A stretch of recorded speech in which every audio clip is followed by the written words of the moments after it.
Iji ni Meru TV. Mubango yo ni yo kirasi kia GE ni yo kuono ni anto bonde.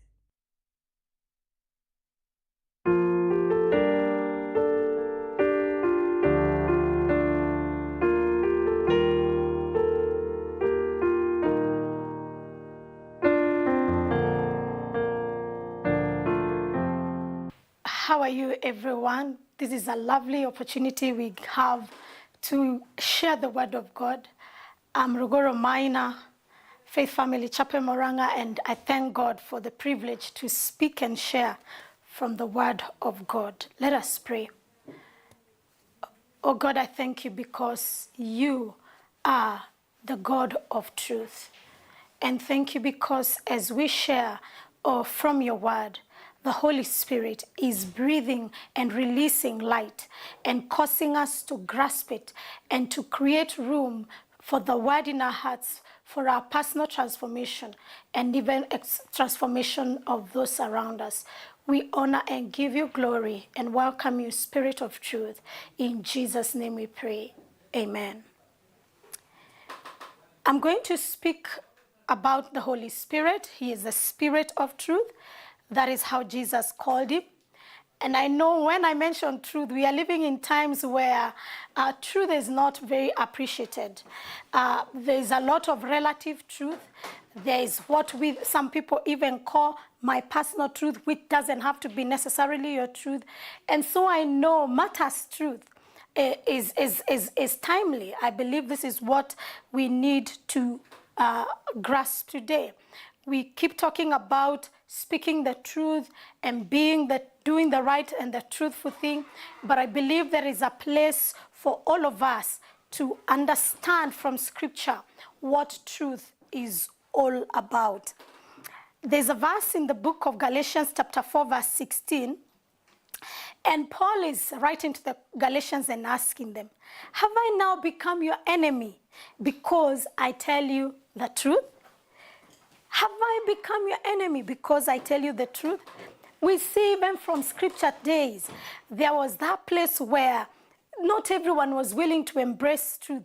There were those who even wanted to become enemies with Paul on the basis of Paul speaking the truth. Another verse in Amos chapter 5, verse 10, the Bible says, there are those who hate the one who upholds justice in court and detests the one who tells the truth. Other versions say that they hate honest judges and despise people who tell the truth. You can imagine if it was so in the days to come, in the past, how much more in the current days. Those days, in the days of Amos, he was telling them they hated those who upheld justice. They even hated those who told the truth.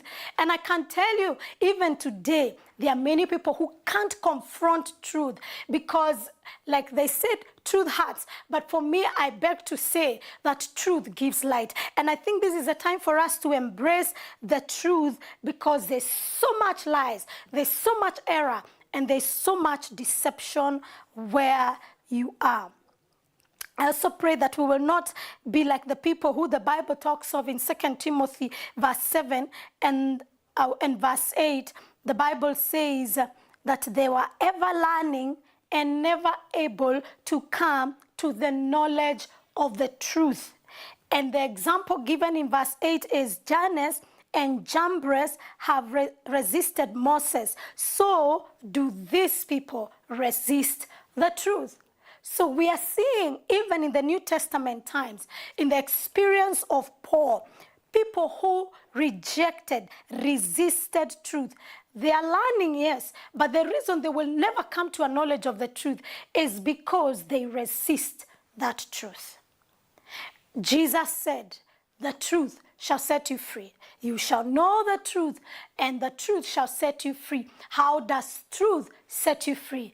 It's by receiving that truth. Let me show you what the Bible says in the book of John, chapter 18, verse 37 and 38. It's talking about Jesus, and Jesus is on trial just before his death. And we all know that there was a lot of lies spoken about him by those who are against him, the status quo for the Pharisees. And in verse 37 and 38 of John 18, the Bible says, Pilate replied now to Jesus, "You are a king then. You say that I am a king." This is Jesus replying. "You say that I am a king, and you are right." Jesus replied, "I was born for that purpose, and I came to bring truth to the world. All who love the truth recognize that what I say is true." "What is truth?" Pilate asked. Then when he went out again to the people and told them he is not guilty of any crime. Pilate is having a conversation with Jesus Christ. And Jesus Christ, in response to whether he is the king, he says, "I have come to bring truth to the world. And it's only those who love the truth will recognize that what I say is true." So one prerequisite necessary for us to really enjoy truth is to love truth. If you do not love truth, you will not receive truth. Actually, Pilate asked, "So what is true?" And I believe as we go down, we will recognize that's a question we all should be asking. What is truth? Who is the truth? But Jesus here points it very clearly and says, "I have come to bring truth to the world." In John 14, verse 6, he said, "I am the way, I am the truth, and I am the life." So he not only came to bring truth, he came as truth. And I believe this is time we started to believe that scriptures by themselves stand as undisputable truth, and Jesus Christ himself as not only an advocate of truth, but truth itself. So there is no absolute truth apart from the Word of God and apart from God himself. All genuine truth agrees with the mind, agrees with the will of God. If it is true, then it's in agreement with the mind of God, it's in agreement with the will of God, and it's in agreement with the character of God. So when you say, "My truth," I would want to ask and challenge you, does your truth agree with God's will? Does it agree with his character? Does it agree with his word? Then if it does, it's a good test to know whether what you stand for and what you're speaking is truly truth worth standing for. The Bible says in the book of John 17:17, as Jesus was praying for the disciples before he went for crucifixion, he prayed to the Father one amazing prayer. And that's a prayer we should make our own. "Sanctify them with the truth. Your word is truth." Sanctification has got to do with setting apart. It's got to do with a transformation that makes us more and more Christ-like. He's saying if we want to be that kind of people who are sanctified and separated unto God, then we must expose ourselves to the truth. So keep remembering, I say that true test to truth, if it agrees with God's word, it agrees with God's character, and it agrees with God's will, it is truth. But if it fails in that test, then we are talking of something else the Bible calls the spirit of error. It's so important to have the Holy Spirit as our helper in grasping truth. Because if you look at the scriptures in John 16, and you would read from verse 12, Jesus is speaking to the disciples. He's just on transitioning to the time of crucifixion, and he knows he is leaving them. And he says to them, "I still have many things to say to you, but you cannot bear them." Can you imagine that? He has so much to tell them, but they cannot bear them. However, when the Spirit of truth has come, he will guide you into all truth, for he shall not speak of his own, authority, but whatever he hears, he will speak, and he will tell you things to come. He will glorify me, for he will take what is mine and declares it to you. What Jesus is saying here is, there's so much I wish you were able to grasp fast enough. But thank God that as I go, I'm leaving you with one who will help you understand truth, grasp truth, understand truth, and he is called the Spirit of Truth. Holy Spirit is the Spirit of truth. Why? He speaks in accordance to God's will. He's God himself. He speaks in accordance with God's will, God's character, and God's word. And he will speak and declare what God, he is God, and he will speak to us from inside of us, from his word, in line with what pleases God. 1 John 4, verse 6 says, we are of God. He who knows God hears us. He who is not of God does not hear us. But this we know, the spirit of truth and the spirit of error. This verse tells us now, starts revealing to us. Yes, there's a spirit of truth. The spirit of truth grants people to believe truth, to accept truth, to not resist truth. But those who fail to believe and accept an appropriate truth, they are operating under what the John calls the spirit of error. We are living in a time where the spirit of the age is really the spirit of error. People would rather handle lies and deception and are comfortable in speaking it and living it other than walking and embracing truth. Now, what characterizes the spirit of truth is freedom. The Bible says, and I said it earlier, when you know the truth, you are set free. But what marks the spirit of error? One sure mark is bondage. You are bound, because when you reject truth, then the lie you have believed comes and binds and influences your way of thinking and your way of living. And you become servant to the lie that you have believed. The spirit of error starts becoming a master to you. And you know, it comes in very subtly. Many times the spirit of error isn't all wrong. It will have truth mixed with a little not truth, a little lies, and even coming in what we would call, twisted truth. It is true in the book of Genesis, God said that they were not to eat of the tree that was the tree of knowledge of good and evil. It was true. But the devil twisted and even added truth, and he made it half-truths. When he said, did God really say you can't even touch it? He's mixing and twisting truth. So we've got to be keen and depend on the Holy Spirit to really grasp and know when we are dealing with real truth and when there's a spirit of error in it. Spirit of error will allow you to be in church. It will allow you to be so in church and doing what church does. But it also will allow you to embrace traditions that oppose the purposes of God. And you say, I can have either of both worlds.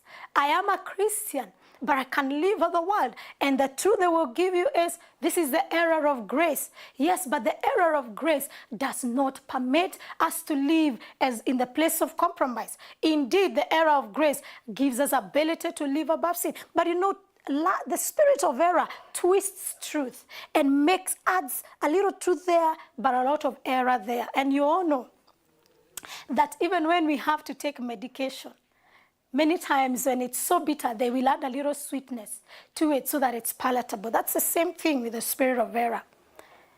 When you want to catch a rat, the best way to do the poison, it's not raw poison.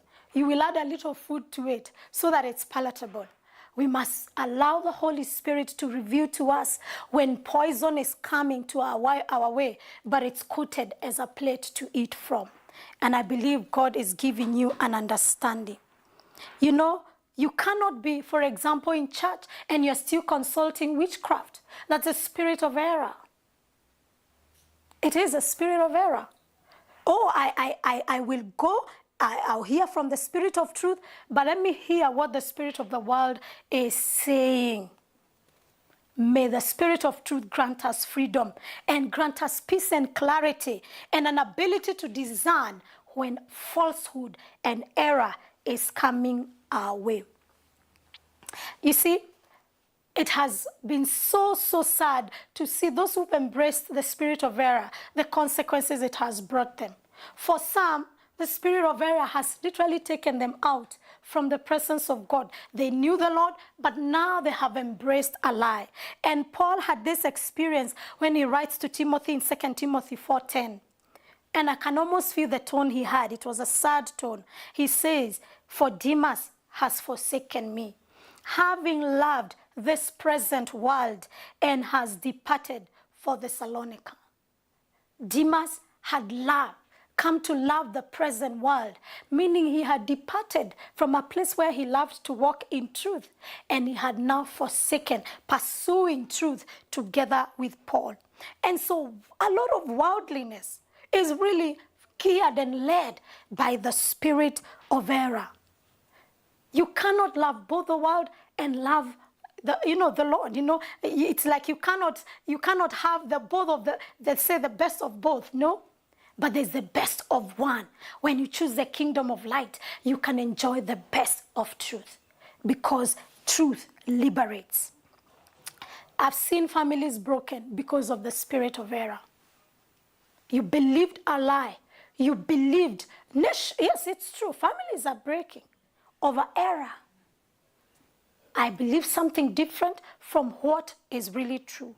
Nations have gone to damnation and to struggle because of error. You believe the spirit of lies. Some little truth is twisted. We are in a time of campaign. How many of us are testing what we hear against truth? Is it in line with God's will? Is it in line with God's character? Is it in line with God's word? May truth reign in our lives and even in our nation. And may truth advise us as we go to put our votes, and even beyond the campaigning and the voting, I believe we are pursuers of truth. Spirit of error will distract you from Jesus Christ. Spirit of error will give you a wrong view of you. Either you think so highly of you or so little of you. It's still the spirit of error. Spirit of error will spread confusion. Spirit of error will spread lies. Spirit of error will bring you lack of peace. You will embrace pain, conflict inside of you. And every time spirit of error contradicts scripture, it will question scripture. It will twist scripture to fit their circumstances. Actually, even a lot of those who truly are false teachers of the word, false prophets, they use the same Bible we use, but they twist scripture.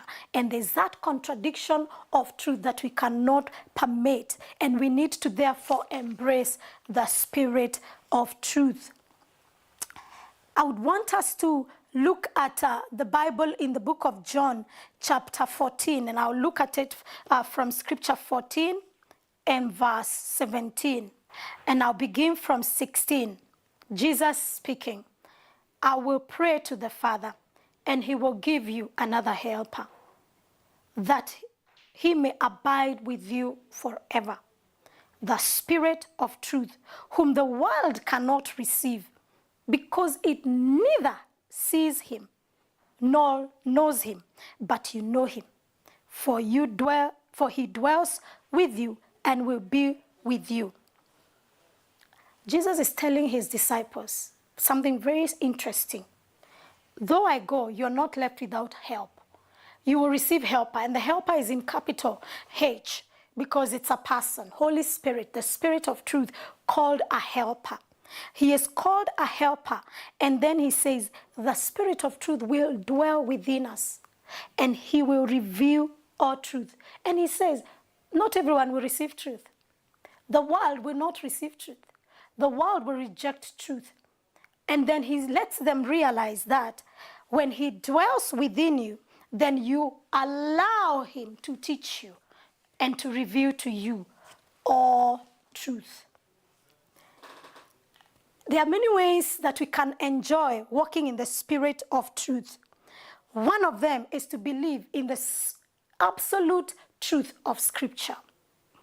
We must embrace the Word of God for what it is. When He says this, then I take it as truth. I don't go take it and water it down to fit my situations. We need to be people who also are constantly depending on the Holy Spirit in the place of prayer. Prayer is communion with God. You ask Him, Lord, what do you think of this? Is this a true gift that you want to give me? Is this real? Is this what I hear? Truth. The place of prayer is a place of revelation of truth. So for us, prayer, the word, cannot be overlooked, and especially in times that we are living in. When you hear a prophecy or when you hear from someone speaking in the name of the Lord, consult from inside of you the presence of the Holy Spirit and find out. The Bible says to test spirits. What spirit is this? So that you don't embrace the spirit of error. It's also very important for us to stay humble. The proud are very hard to accept truth. They call truth their truth. If it's not their truth, it is not true. The place of humility, where the Bible says we submit ourselves to God and then we draw near to Him, we resist the devil, because he's the spirit of error. Is the source of the spirit of error is really the devil himself. We resist the devil. We resist error. The same way you resist when anybody who comes against you to assault you, we must resist the spirit of error. We must reject to give the spirit of error expression in our lives, in our families, in our workplaces. We must simply say, even in the governance, oh God, we want to allow the spirit of truth to speak and to reveal our truth, and also to expose error.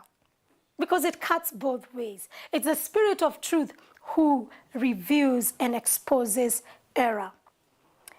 Jeremiah lived in interesting times, and I'm reading this verse as I come to winding up. The Bible says in Jeremiah 7 verse 38, say to them, this is the nation whose people will not obey the Lord their God, and who refuse to be taught. Truth has vanished from among them. It is no longer heard on their lips. What a sad state of a nation. That was so in the days of Jeremiah. What would we say of our nation today? Would we say boldly that this nation has embraced and obeyed the Lord? What about you? What about the church we go to and our families? Can you imagine how hard it was when a man like Jeremiah sent to speak truth, but the Bible says they refused to be taught? In fact, the Bible says truth had vanished from among them. May that not be so for me and you. May that not be true for this nation.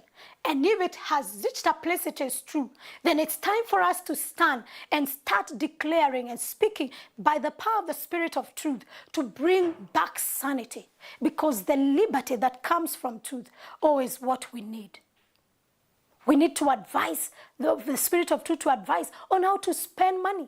We need the Spirit of God to advise on relationships. We need the Spirit of truth to advise on the future plans. What it is that we need right now is truth.